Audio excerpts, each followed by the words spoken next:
Good morning guys. Ngayong araw nga guys ay araw ng Biyernes. Busy yan today. Dahil ang katumbas ng Biyernes din sa atin ay Linggo. Yan, tamang linis lang kami yan ng salamin. Yan, punas-punas lang ng salamin. Then para makinta para wag dumaan ang amo natin, ay may kitang may nagbago sa salamin. Ayan. At yan, pumasok nga pala ko sa may chiller namin. Kukunin ko na at sisimulan ko na yung gagawin kong order. Order ko yan paggabi. Yan, ang napili nga pala ng customer dyan ay red white. Yan, 5 real yan. Katumbas sa Pilipinas yan ng 5 real. Nasa 750. Sa mga hindi pala nakakilala sa akin, ako ay baguhan pa lang dito sa Oman Suik bilang isang florist. Kaya kunti pa lang naalaman ko sa paggawa ng hand bouquet, wedding bouquet. Ayan. Shoutout nga pala sa mga mentor ko sa noong mga panahong nagsisimula pa lang ako, sila mga nagturo sa akin. At yan nag-almusal na ako. Yan. Dito ako nag-almusal sa trabaho dahil pag umaga naman ay konti naman akong dumarating na customer. Kaya dito na ako nag-almusal. Yan. Kape at tinapay lang. Yan eh. May itlog. Paminsan-minsan lang itlog. Yan. Parang maya eh, trabaho na. Dire-diretso na ang trabaho natin. At yan. Hapon na nga pala ito. Yan.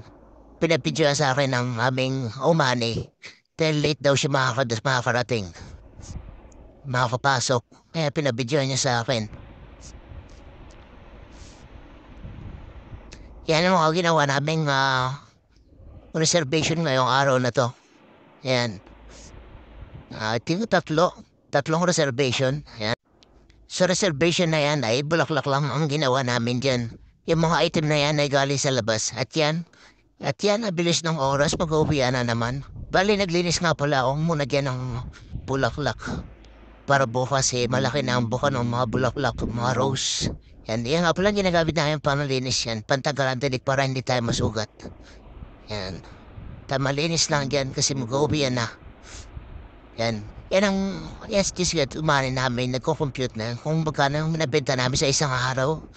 Yan, sana malaki.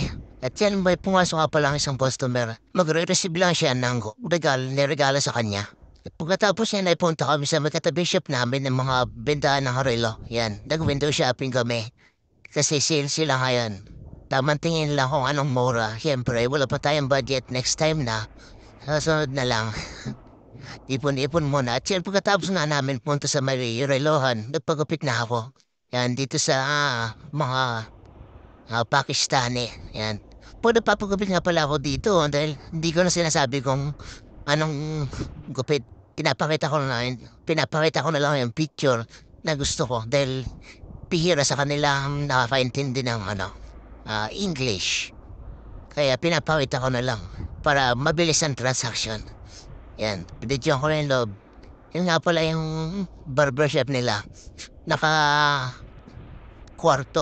Yan. Pinas-forward ko na para mabilis. Sa tuwing papagupit ako ganyan, mapakita ko lang yung picture para mabilis ang transaction. Dahil pag hindi ka nagpakita ng picture, tagal tayo mo hindi magkakaintindihan.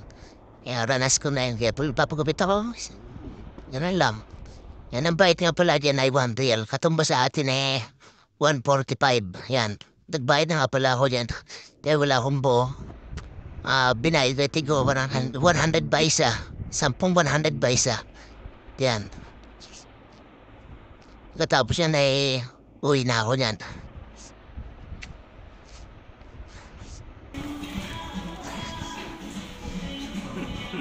Tamang pabidyo lang sa barbershop natin.